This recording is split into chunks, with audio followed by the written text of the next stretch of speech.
This Saturday, an intriguing heavyweight clash headlines UFC Fight Night from Las Vegas, and you're looking at one half of it, Curtis Razor Blaydes. Hey, maybe the most underappreciated heavyweight in all of MMA, taking on Derrick Lewis. We tried this last year. You had the COVID hiccup. How's everything going entering this fight, Curtis? All good. Healthy, no injuries, no COVID. I'm ready to go. All right. This is a crowded, area atop the heavyweight title picture at the moment. So how do you sort of identify what's really at stake here for you when you touch gloves with Derrick Lewis on Saturday?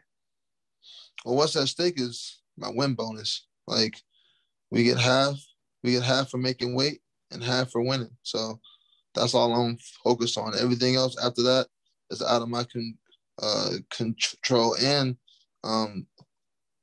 Dana White's already confirmed that Jon is next. So the best I can do is win the fight and go from there. Look, Jon Jones is so a lot of people believe he's the greatest fighter to ever enter the cage. So if somebody's going to get a pass to cut the line, I get it. Yeah. But you're right there. You're on a run right now. You're 9-1 in 10 fights. I mean, it's been incredible. Does that anger you to have already heard that being announced before you even step into this fight? On a scale of 1 to 10, with 1, I don't care, and 10, I'm flaming hot mad. It put me at like a 3. Like, I get it. It's business. Jon Jones, like you said, he's a pantheon great. He puts asses in the seat. I get it. It's business. A lot of people are interested, though, to see what it's going to look like when Jon moves up. How do you gauge that from what you've seen out of him at light heavyweight? How would he compete against the Stipes, the Francises, the Curtis Blaydes? He's got amazing striking, really good wrestling, really good jiu-jitsu, but at heavyweight, there's a factor that a lot of people don't realize, like weight. Like gravity is a factor. Like when you have a 250 plus pound dude on your back, it's a lot harder to get up than a 215 or a 220 pound dude. And I don't think Jon's going to come in heavier than 240 max. So he's going to be giving up a little bit of weight. And I think that's going to be one of the deciding factors. Like, how does he move with that extra weight? And can he absorb the strikes of dudes with extra weight also? Can't wait to see that. I'm interested where you are at right now with UFC brass, Dana White, because last time I talked to you, we talked fighter pay. You were very honest. I was like, this is awesome. Someone's taking a stand. But Uncle Dana, he dropped some doogie on you in some interviews. He didn't like that, Curtis Blaydes. Where do you guys stand now? I'm gonna leave it alone. I said what I said. Everyone knows how I feel. That's something else that's out of my control. I'm not gonna really worry about that. I make good money now, and that's good enough. Like, I live good. I provide for my family. It could be worse, Very true. But do you feel like having the guts to speak up like you did, is it going to hold you back at all in terms of getting what you deserve in terms of opportunities? It might. I mean, if it does, it does. Like, I don't think I was lying. I don't think anything I said. I don't think I was. It wasn't a smear. It wasn't a smear campaign. I'm not. I enjoy being a part of the UFC. I enjoy making the money I do make, and I don't think, if it does affect me in the negative, I guess we'll just have to deal with that when we cross that bridge. All right. I can see there that you're fresh from the barbershop and fly from the beauty salon there. We got some nice little cut you got going on there. Is this what? Talk to me about this pattern. I'm really into history, really into Greek history, and it reminds me of when I get this haircut. I feel like a Greek hoplite, like one of the warriors, one of the soldiers that would be in the front of the army with their spears and their their shields. A lot of their shields had this design. So awesome. it makes me feel like a Greek warrior, like I'm getting ready to go to battle. I love that. I'm loving that. Let me talk about your wrestling here for a second. It's fantastic. Where do you like what makes what you do different? Like Khabib, Kamaru, these are dominant wrestlers in the MMA game. I think your name should be in that conversation. Why are you able to have so much success? Because we don't typically see a ton of wrestling in the heavyweight division. I think it's just the style that I have. Like, even when I was just a wrestler, when I was in high school and when I was in college, I wasn't your standard big, like sloppy, just want to hand fight and not have any action type of heavyweight. I'm an active heavyweight. I like to shoot. I like to score points. I remember my senior year of high school, I led my team in takedowns. I had 120 that year. I like to shoot. Because I understand what it does to other heavyweights. Like, they don't like to get taken down, first of all, but they don't like to get taken down and then have to stand back up just to get taken down again and just rinse and repeat. It breaks them. And I found it out my junior year of high school. That's when I started to shoot. Like, prior to that, I was your basic heavyweight, like hand fighting into bear hugs and doing one takedown around. I was that guy. But then one day in practice, it clicked. I broke a guy in practice. I was like, oh, that was easy. Like, I could feel him just wilt and give up. I'm like, I don't want to do this no more. I don't want to be here no more. And then I took it on to the match, won a state championship, got a scholarship, I took it to NIU, won a couple of tournaments, breaking guys, took it to Harper, won a national JUCO championship, breaking guys. And then I started to fight. I was like, these guys are even worse wrestlers than the guys I was going against in wrestling, because those were real wrestlers. Most heavyweights on the regional level, they can't spell sprawl. So why wouldn't I use my decided advantage? And it worked, and it just kept working. So I was like, if it's not broke, I'm not going to fix it. Is there a downside to that style? I ask you because it's so physically taxing on your opponents, but in a 5-round championship fight, let's say, there's potential it could be taxing on you. Can you do that for 5 rounds against anyone?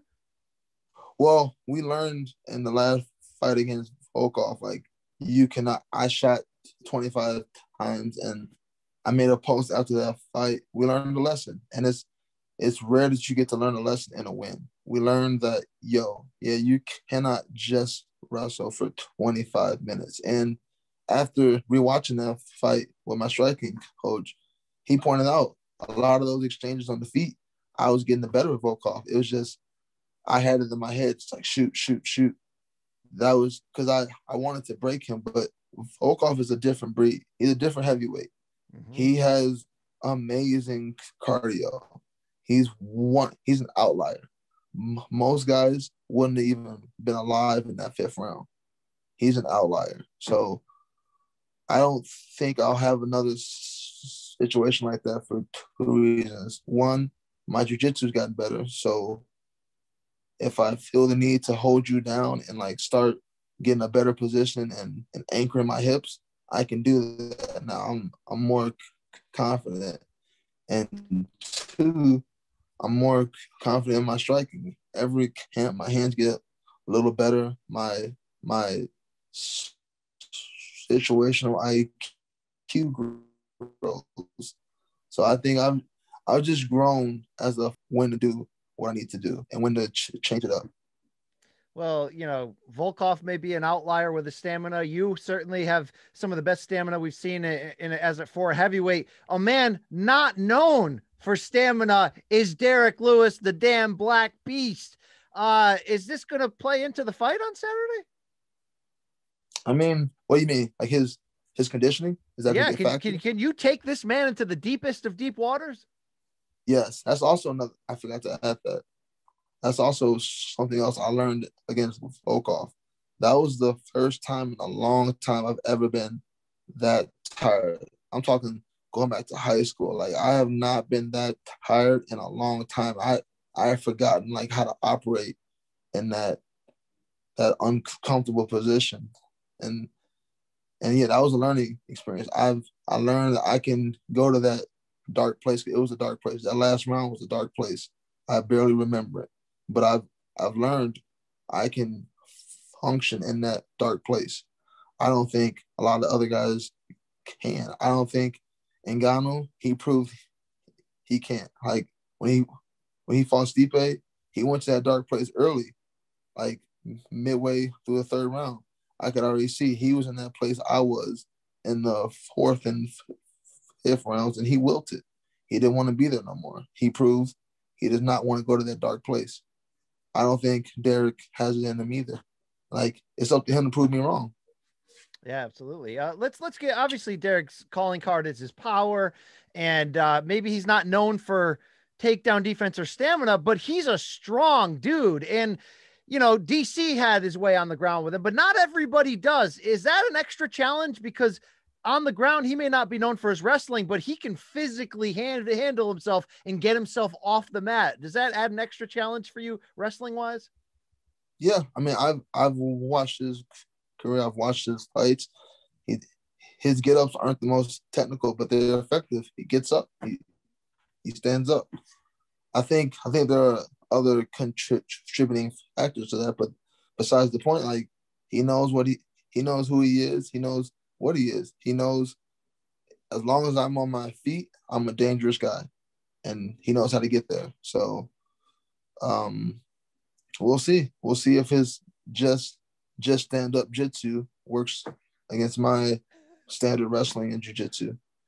Well, look, Derrick's a lovable guy. Us in the media, fans, we love him. I mean, his balls were hot that one time, No, right? I get it. Yeah. I mean, do you have the same charm for that guy? Does he make you laugh, or is this business? He's the enemy focused in.